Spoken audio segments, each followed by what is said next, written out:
is the Dairy Brothers Tribecast, a podcast for diehard Cleveland Indians fans. Presented to you by waitingfornextyear.com. Now, here are the hosts, Matt and Todd Dairy. Special Monday night into Tuesday edition of the Dairy Brothers Tribecast. Let's get right into it, everybody. The pleasantries can be definitely waiting for later. This baseball team is in big trouble, and Matt and Todd are with you to talk about it. 26-27. That's right, Todd. The team is below 500 after today's Memorial Day shellacking at the hands of the Boston Red Sox, 12-5. The Tribe has now lost 7 of 8. And currently, as we sit here watching the Twins beating the Brewers, are in danger of dropping 11 games back in the division. We're going to talk about Trevor Bauer and a possible trade. I say it's time to do it. We'll talk about why Ty Van Berkelio, hitting coach, sucks and should go. Oscar Mercado, Todd, is a beast. Now hitting in the 2-hole. Oh, no, but we can't have him playing in April. No. Whatever. Stats galore. Jose Ramirez. I don't even know where to start, Todd. Hey, they were up 3-0 today. I guess that was a highlight in Boston. Yeah, against your boy, Ricky Porcello. I went this week 4 times. I saw 4 losses. I have now been to 6 consecutive losses, and 7 consecutive losses. At one point, the score was like 52-7 in the games that I had been to. They're not even competitive. This team isn't even competitive. They can't string anything together. When they decide that maybe when they do actually put 2 guys on, the manager, who still acts like it's 1996, bunts because he figures, well, if I give up that free out and get a guy in scoring position, maybe I'll get 1 run. Well, guess what? 1 run doesn't win baseball games anymore. And even as good as we want our pitching to be, it hasn't. The starting pitching, and I heard you say this today actually on your spot with Jake Chapman on 92.3, these guys are becoming so worried about being so fine that they can't get behind, and they feel like if they get behind or they give up 1 run or 2 runs, they're screwed because the offense can't do anything. There's so much blame to be laid. It's hard to go in which direction. I don't even know where I want to go. The front office just completely shit the bed the last 2 off seasons. The skipper continues to act like it's 1995 and manage like it's 1995. And the guys who are left holding the bag just aren't good enough. So that once again goes back to the front office, and then that goes back to ownership for not spending. It's really tough. I keep saying, when is like this last week, during this horrible 11-game homestand where they went 4-7, 3 wins against the worst team in baseball, Baltimore, and 1 win against one other win. That's it, against Tampa, where they lucked into 3 runs and won 3-1. There's just there's so many disappointments. I can't even stand it. But we're at a serious crossroads here because for sure. The organization is going in the wrong direction. Well, here's the thing. Let me cut you off. And this is Matt and Todd Dairy, Dairy Brothers Tribecast. You're listening on waitingfornextyear.com. We are brought to you by our friends at Groove Ride, where Todd works out and looks fantastic, and he's going to tell you about it coming up. I was watching the game today on ESPN. I took a break from Blunderwood and Manning and Andre, and God bless Andre. He'll be listening tonight. I watched the ESPN broadcast, which, by the way, was a C-. Carl Ravitch is a fantastic Baseball Tonight host. He's awful in the booth. Makes it worse when he's a Red Sox homer sitting at Fenway, slapping it to his boys. Eddie Perez, who knows nothing about the team, and Tim Kurchin, who's just, that he got whispers from Cherninetti up in the booth before the game when they were probably breaking bread in the media room, because he started in with the ownership routine. Oh, look at all the guys they lost. Look at the crap that the biggest offseason signing they had was Oliver Perez. Okay. But Crossroads they brought up, and they said the same thing. There are elite teams in the American League. Minnesota, unfortunately, is one of them. They're a machine. The Yankees, Tampa, Houston, and Boston. And then you got the shit that's the rest of it, the rest of our division. Toronto, which is a joke. Baltimore. Oakland. Oakland's not bad. Texas, L.A., and Seattle. So we're kind of in the middle with Oakland. And I think Tampa's better than us, obviously. Oakland looked a lot better than us, obviously, this past week, and really all season. In the season series, we went 2-5 against them, or 1-5, excuse me, in six games. So Crossroads is right, and I think first things first. The season's not over. I'm not ready to give up yet and say we can't be in the wild card or we can't make a run in the division. The Twins are going to have to cool off at some point. But my God, if it's 11 by tomorrow morning, holy, you know what? But they've got to make a decision. And I think the first decision they've got to make, Todd, is this. If we're going to go for it and try to win this year, then Ty Van Berkeley has to be fired. Someone has to go. You can't keep the same staff. You can't keep the same roster. You can't keep the same scouts. Someone has to be the fall guy for sitting 3 games into a season, and you're sitting below 500. So the Indians are 26th in runs scored. Only teams worse are, the embarrassing Pittsburgh Pirates, San Francisco Giants, Tigers, and the Miami Marlins. So to me, that would be the move tomorrow, is to rid themselves of a hitting coach and get a new voice in there. Your thoughts? My thoughts are, you and I know Tito Francona is not going to fire his hand-picked hitting coach, who, by the way, said in an interview last week when things were going terribly that he wasn't going to change. And this is how he's always done things. And he's going to keep at it, but he's not going to change. That's not going to do us any good. I don't like Van Berkeley per se, but Van Berkeley's not the one up there swinging the bats. Okay, so it's easy to have a fall guy, and I understand that part, but he's not the one swinging. No, but if you're a legit organization, you're still trying to win, and you can get into a wild card and then see what happens with this staff, which is still pretty damn good, then you got to do something. Shake it up. I agree with you. There's only so many cards to be played, okay? If we're talking about shaking up the staff, you got to remember who you're dealing with here. And I think that there's definitely a divide between ownership, front office, and the manager and what he wants to do. He's told Andre not now twice in the last 2 days. I've heard Dre say this on the sidelines, which is that he has to see what some of these young guys are going to do, because what they have, it's currently not working, so it's time to see the young guys. Is Mike Freeman one of the young guys at age 31? No. Guy's 4A. I don't need Mike Freeman on this roster. He's actually not horrible.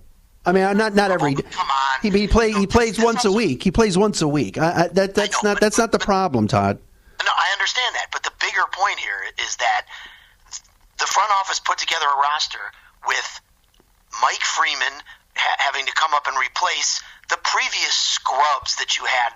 You went into the season with an injured Francisco Lindor, with Eric freaking Stamets as your next top option, and next to him, Max Moroff, who's 4A, and they've DFA'd, and things got so bad that the last week of spring training, they picked up Brad Miller, they tried him for a few weeks, and they cut him too. Those guys had to play every day. Right. But that's... Hold on. Those games count the same as these games count. Correct. Okay? Yes, I agree with you.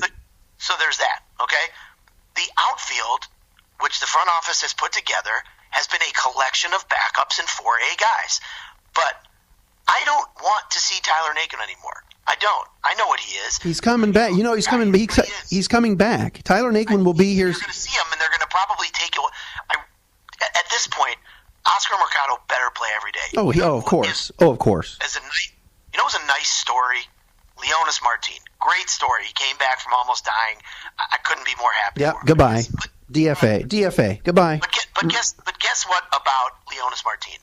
If you go back and look at his career, he's now 30 or 31 years old. He's had one half of one good season, which was last year before the Indians traded for him. What have we seen from him that he has to be out there every freaking day, especially when he can't hit lefties? Correct. So, tomorrow, if we're talking about moves that are realistic, if they're not going to fire hitting coach TVB, then Leo's got to be DFA'd. Goodbye. See if somebody wants him. See if a team needs a fifth outfitter and a good veteran guy in the room. Get a bat, minor league bat in exchange, some single A guy, I don't care. If not, DFA him and put Mercado in center every day. The fact that this kid had to sit and wait until mid-May to get up here, and all he's doing now, oh, by the way, hitting in the 2-hole, Todd. The 2-hole! He's our best hitter! I mean, Oscar Mercado's been the best hitter on this team since he's come up. What the fuck were they waiting for? Oh, my God.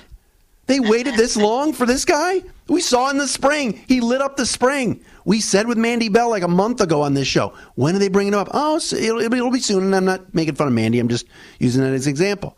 See him soon. What took so long? Daniel Johnson should have started the year in Triple-A, not Double-A. But that's what this organization does. And now they're doing this weird 180 where they're rushing guys up here. All of a sudden, Mercado's up and hitting in the 2-hole. All of a sudden, Plesac's up. Oh, he's pitching Tuesday at Fenway. Daniel Johnson's been moved to Columbus. I bet Ernie Clement will be next. Will Bobby Bradley be here? If that's the case, then why the hell were Hanley and Cargo signed to begin with? Either pick a... They're driving on both sides of the road right now. Pick a road and go on it. Well, I'll tell you why Cargo and Hanley were signed. They made a gigantic mistake by we can say it now and it's hindsight totally, but Michael Brantley at 50, if you can't afford Michael Brantley for 2 years and $15 million each, when you know what kind of a presence he is, then you shouldn't be able to. Then you shouldn't own a team. Okay,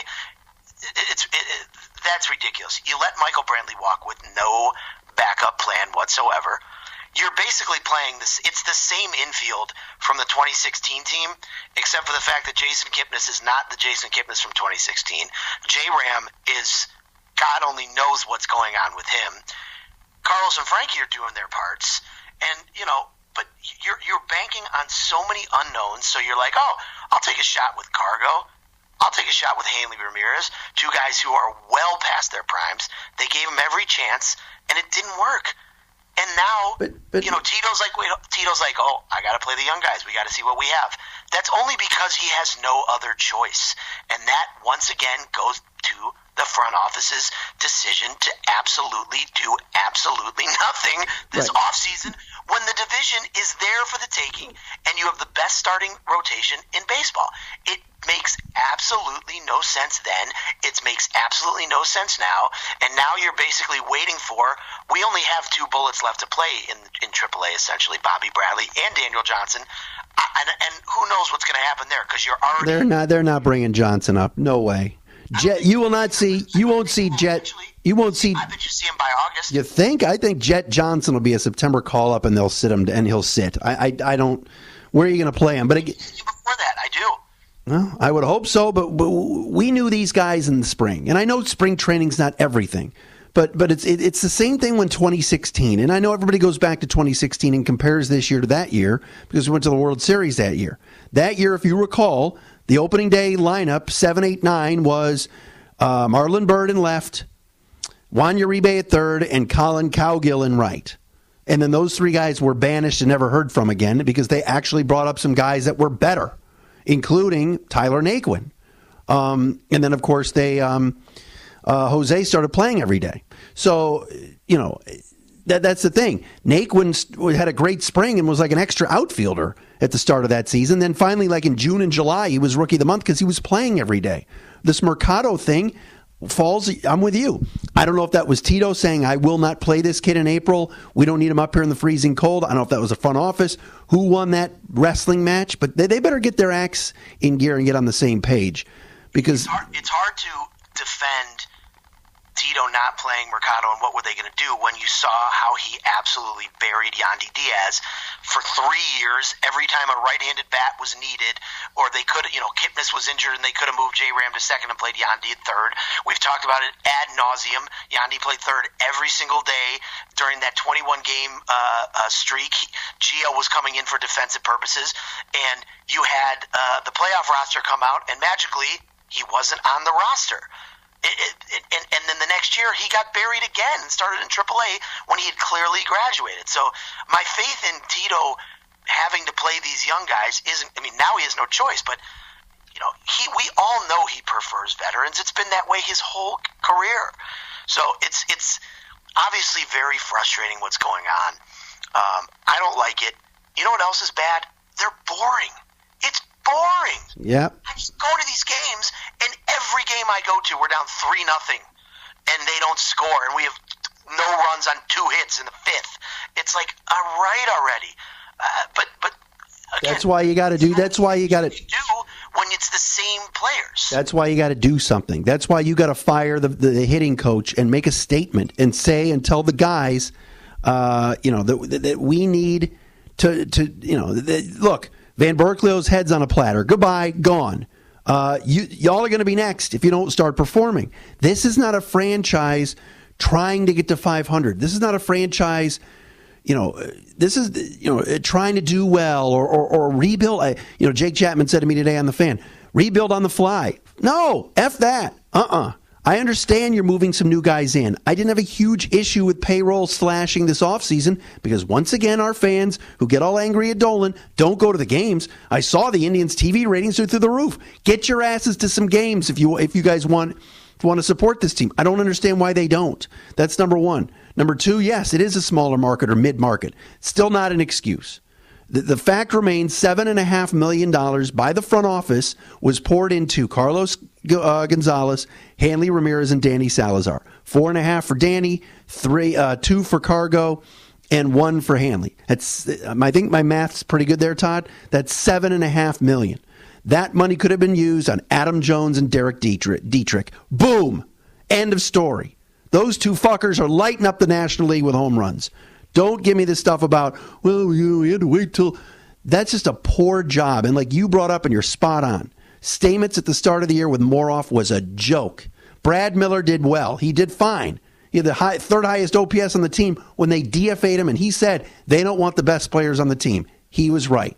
The question is, who's behind those decisions? Why wasn't Brad Miller still on the team? Because I think their argument was, Moroff can play short and second. Then they go and DFA Moroff. Miller could have played short also. That made no sense. And it's a bad look on a team right now that is below 500, and that's unacceptable.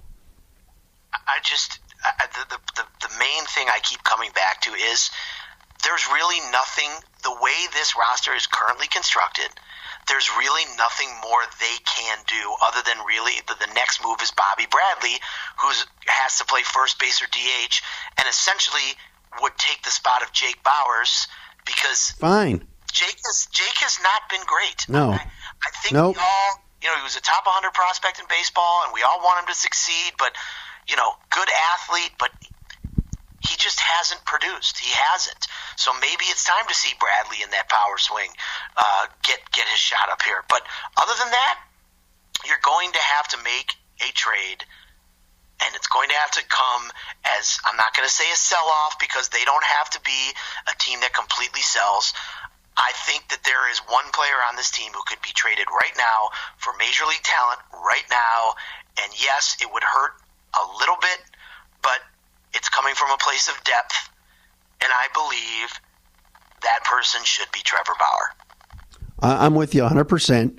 I want to get to the Bauer trade in a second. When we come back, after Todd tells you about Groove Ride, where is Bauer going to go?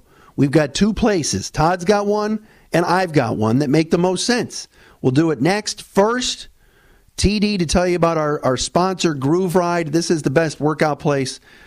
Todd quit the gym years ago. This is the gym for him, right? I went this morning. So over the Memorial Day weekend, there's a big in the workout world. There was a big workout called the Murph, and it was it's a Memorial Day for fallen soldiers, and this particular gentleman, they created this workout in his honor, and it was you run a mile with a 20-pound or a 30-pound vest on. You do 300. You do 100 pull-ups, 200 push-ups, and 300 squats, and then you go run another mile. And all over the place. It was fantastic. We did it this morning. You did? Yes, I did. It's insane. You saw the picture of my hands. People should see this. This is insane. You got more calluses. I got disgusting ripped skin on both my hands from all the pull-ups I did, but it was worth it. It was for a good cause, and we did it today at Groove Ride in Woodmere there on Chagrin Boulevard. It was a beautiful day. We did the run outside, obviously. It was great. Ashley did a terrific job in leading us, and they just finished up. I know it's Tuesday when you all will be hearing this, but you just missed out on the flash sale. We just had the great sale that they had with the 10 classes for $110. You can still get a very, very good and cheap package for a place that does it all. The one in Woodmere, you got spinning, and you got boot camp, and you got the Rock the Bells class, which is some weight training.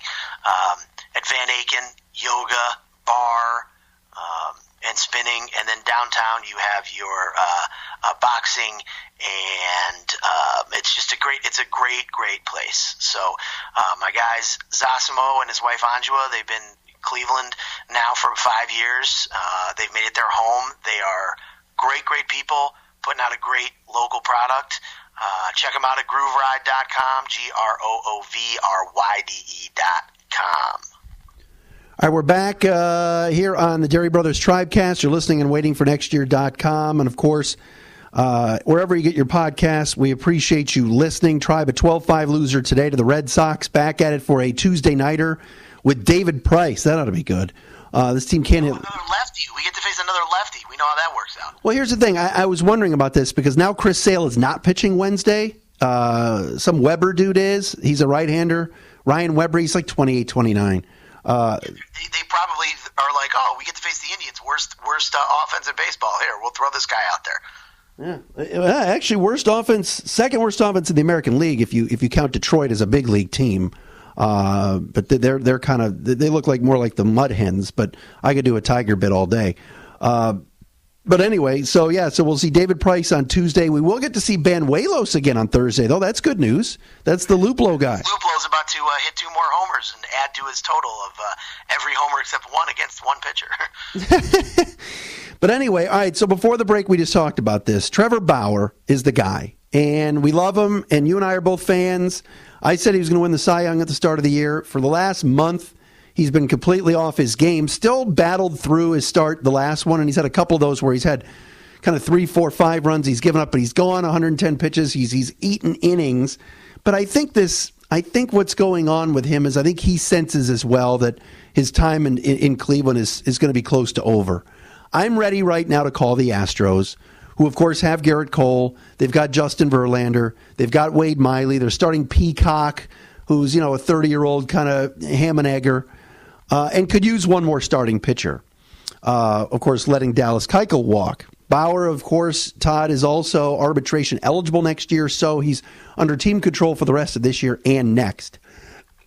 I'm ready to send him to Houston right now for a package, but the package has to include Yordan Alvarez. The guy's an absolute stud. Yes, he hits from the left side, so calm down. But he's got 20 home runs at Round Rock. He's been at AAA forever, it seems like. He's 22, plus power, beast. And they won't call him up because they've got 15,000 different outfielders. They've got Brantley. They've got Marisnik. They've got Springer. They've got Kemp. Who am I leaving out? Josh Reddick. Derek Fisher, the other kid, who's their former number one, the other number one pick. It'll come to me. Oh, come on, Tucker, not Tucker. It'll come to me. Yes. No, not Tucker. It's another guy. They've got plenty of guys that the Astros. Kyle Tucker. Yes, I was thinking Scooter Tucker. Sorry. Kyle Troy. Or Troy or Choi or whatever his name is. That's a great inside bit right there. What movie was that? That was Andrew Dice Clay. Ford Fairlane. That's right. Anyway, Bauer to Houston. Let's go right now. There are enough starting. Once Clevenger comes back, you're talking Clevenger.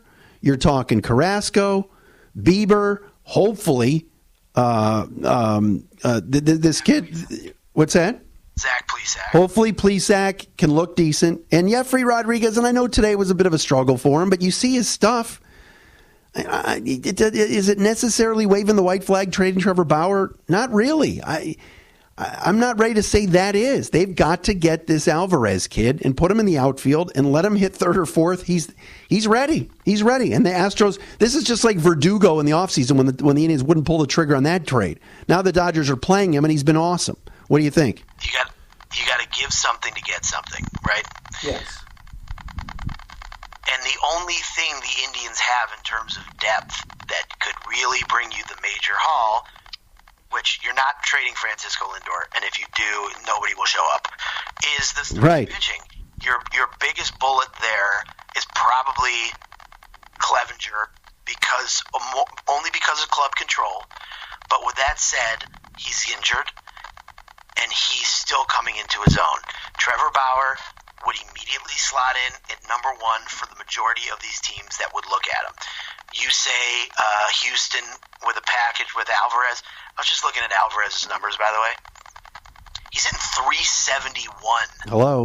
With 20 homers and 63 RBIs in 178 at-bats. Dude, with an OPS of 1.252. Hello. I've been watching tape on him for a week. Credit has to go to TJ Zuppe or however you pronounce his last name. He mentioned this earlier in the week. I happen to notice the great Hiram Boyd.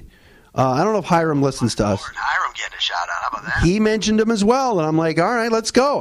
But I've known about this guy for a while because he's one of these guys the Astros just refuse to call up for some reason. It's weird, but again, I think they don't want to bring him up because they don't want. He's only 21 years old, also. Right.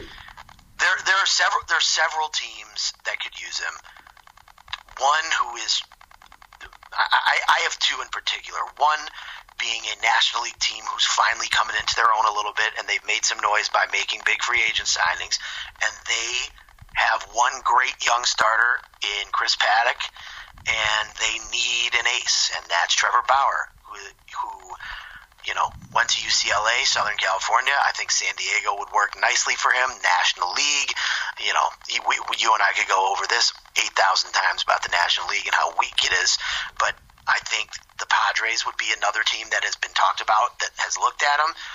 They have a lot of young outfielders, including Franmil Reyes, who this year is off to a great start, 15 homers. Right-handed bat. Right-handed power bat. Oh, hey-oh. Plays in the outfield. He would be somebody that they could start the package with, and they have the best farm system in baseball. So they're loaded. That's one team in particular that I would look at. And then the other team, and this is going to sound blasphemous to many people, but you know what? The Indians and Yankees had a great trade that worked out beautifully for both sides back in 2016 that got the Indians to the World Series. And I think the perfect fit, Bauer would become their number one starter for the Yankees, and getting back Clint Frazier as part of the package. Oh, bro, here we go. Noel has been hitting great right-handed, showing the power. Average at best in the field, but that's another guy you could get back and immediately start in the outfield. And on top of that, there's going to be no spot for him when Judge and Stanton come back. Judge, Stanton, and Aaron Hicks are their outfield for the foreseeable future. There's nowhere to put Clint Frazier. So why not have him come back to Cleveland? That wouldn't be the worst idea. No, but that's my third choice. I'm not the redhead kingpin. He's all right, but to me, I think Alvarez has a chance to be special, and I think Reyes is on his way. And you're sending Bauer to the National League. If we send Bauer to the Yankees, and look, I'm not one of these like, oh, I can't the Yankees. You're right. I mean, you got to do good business no matter what it is. But sending him to the Bronx and Frazier, I'm not crazy about. But again, this team is so left-handed slanted at the plate and everything else. But boy, I think it's time to make this move. I don't think it's necessarily a white flag because of the depth we have pitching wise. And I mentioned Kluber coming back, which who knows when that'll be, and how good he will be. But it's a wait and see. But I think it's time. It's time to do something. You know what though? The earlier you deal him, waiting till the trade deadline and having him make more starts, it's not going to enhance his value. It's only going to lessen his value because he's going to make so much in arbitration after this season. The earlier you trade him, the more you're going to get for him. So I think there's no time like the present, to be honest with you. Right. This team's you're essentially 11 games out of first. Wild card, whatever. Okay, you can stay 2-3 games in the wild card, not that big of a deal. But in thinking long term, I mean, this is a very flawed roster. In thinking long term, you can go into next season with a top four in your rotation of Carrasco, Kluber, Clevenger, and Shane Bieber, and then you figure it out between Zach Plesac or cousin Jeffrey Rodriguez. You have that to do. So this is trading from a spot of depth, and we both know that they don't want to pay Bauer $20+ million. No, he's gone, and he's probably a headache to some in the organization with his antics. And look, Eli Morgan's really good, and he's in Akron too, so they've got some depth, But I think this. We didn't even mention, by the way, Tristan McKenzie, who's been injured all year, who's their top pitching prospect, who would probably be getting a look right now if he was healthy. I wonder about that, and he's had the back, he's had the shoulder, but I think the Plesac. I think here's Plesko, right? They're like, okay, Pletko's back. All right, great. He'll slide right in. He has a good start against the Orioles. He has a lousy start against the Rays. And then, boom, he's already sent down. I'm like, wait a minute, what are they doing here? I think they're setting up a Bauer trade by seeing what they have in Zach Plesac, similar to what they did with Bieber last year. But really taking a look now and probably making that decision. And that's kind of where we're at with this. Just, once again, it all comes back to this off season, the last two off seasons, where essentially they have watched as basically Jay Bruce walk, Donaldson walk, Jan sent out the door, Edwin sent out the door, Brantley walking, and you've really replaced them with Carlos Santana and a bunch of question marks. And when you think you're going to win the division and you do that, and these guys who you were hoping were going to be good essentially are what they are, then you have to make a big move. And anybody who says trade Francisco Lindor now doesn't get it. That would be idiotic. In my opinion, there's really only one logical move to make there, which is getting rid of Bauer, sooner rather than later. And they can't keep playing this way. They're playing poorly, and like you said, they're boring. Jose Ramirez finally got benched today by Tito, and that's another story, Todd. And that's a big deal. And I said this today on the Fan with Jake that when you go to Ruth Chris or you go wherever, Hyde Park or wherever, and you're going for steak and you're going to and they don't have it on the menu. That's what this is with the Indians. They have an all-star, they've got the filet. And you're supposed to eat it, and it's supposed to be great, and you're supposed to walk out of there going, I went to a place to get something, and I got it. What is this? I mean, this guy's hitting 170 over his last 15 games with a home run and 9 strikeouts. He's a career 280 hitter, hitting 197. He can't field the ball either. He's throwing the ball high. He's letting balls olay under his glove. That's another big issue. Everyone's like, oh, the offense is terrible. Oh, the Dolans are cheap. Oh, the front office didn't do anything. Jose Ramirez is MIA. He's nowhere to be found. And so that's a huge – you can't just lose an all-star caliber player to – it's almost like they traded him for my nephew Andrew. I mean, what is going on there? Thank God he got a day off today at least. He's been needing a day off for weeks, and it's started to seep into his defense. I was at the game Sunday, and he came up with 2 on and 2 out and struck out on 3 pitches. And then in the next inning, with 2 on and 1 out, a double play ball was hit right to him and went right through him. It's officially affecting his defense. He is all up in his head.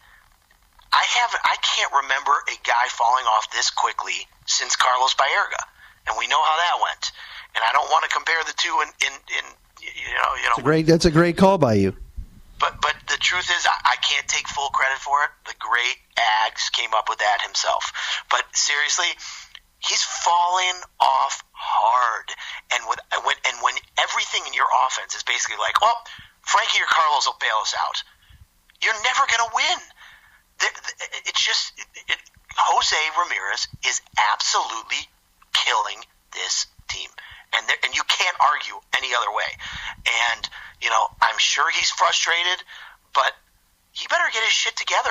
I mean, we have no shot without him. No. Right, correct. And had no shot against the Astros because in the playoffs last year because he couldn't even put the bat on the ball.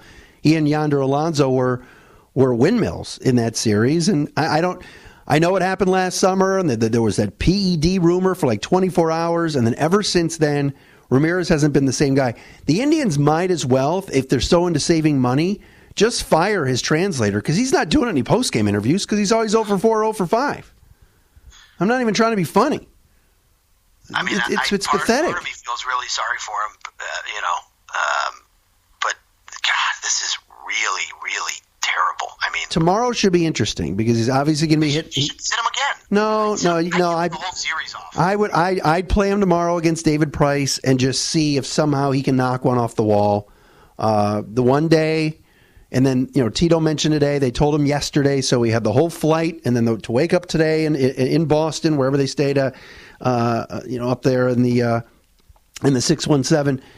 Woke up today in the hotel room and knew he wasn't playing. Didn't even get in the game, which is good, even though they got hammered 12-5. But he needed a day off. But again, Tito, sorry, dude, you're 2 weeks late on this. That was 2 weeks ago. We've been calling for him to have a day off, just to clear his head. Yeah, it's frustrating, and as someone who's a paying customer, to have to literally endure these games and watching a star player completely crash and everything that they're doing is just not working. It's very frustrating, and I really worry if they continue to play this poorly and they continue to fall out of it. I don't know who's going to be showing up to those games in August and September. There's going to be nobody there. Oh, you'll be there. Besides me. I'm not giving up. I'm not.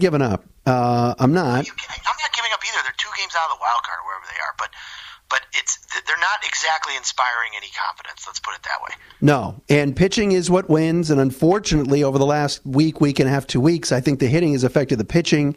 So you're right. They're down 3-0. They're down 4-0. Today was nice.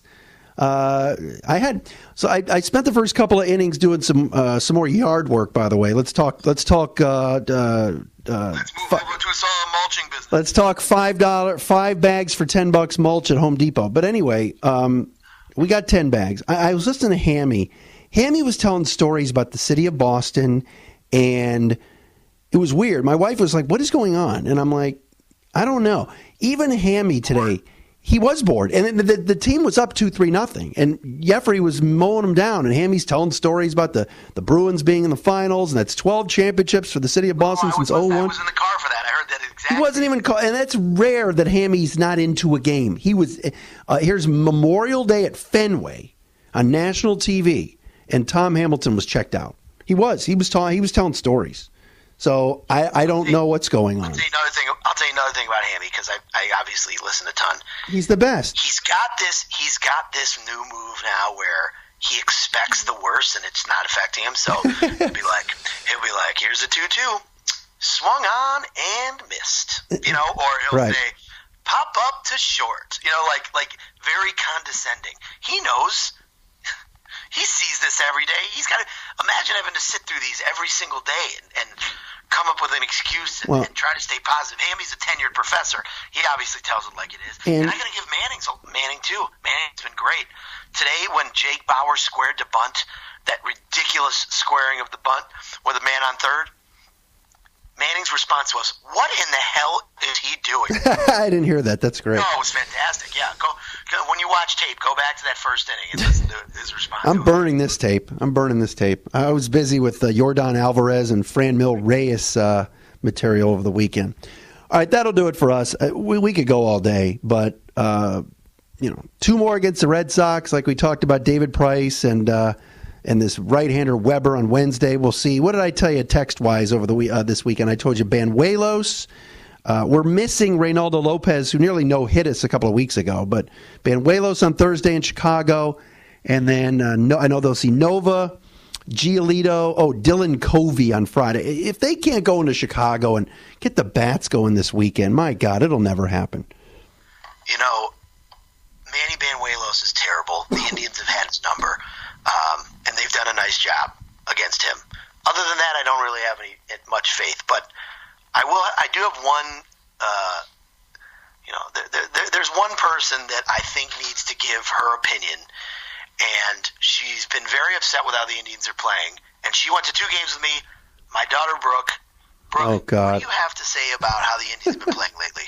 The Indians are not as good as they usually were because like last year, they were not as bad as they were this year, but like... But like what? Do you have anything? What do you think about what's going on with Jose Ramirez? I think he's lost a lot over spring training. And I don't... It's like... He's terrible. Who do you think is your favorite new young player that the Indians have brought up recently? Oscar Mercado. You like him, huh? Yeah. Did we see Who doesn't? Did we see yesterday at the game we went to with Oscar Mercado? His first home run. That was kind of cool, huh? Yeah. And there you go. You had to guess right now, would the Indians make the playoffs this year? Yes or no, will the Indians be in the playoffs? Man, putting her on the spot. Say it again. Okay. There you go. Say it again. Right. You heard it right from the horse's mouth. She said no? This year. Oh, jeez. All right. Can you hear me? I got you. All right. Just wanted to make sure you heard that. You heard Brooks. Brooks says no playoffs. I will not watch a single playoff game if they're not in it. I can't take it. This has been so...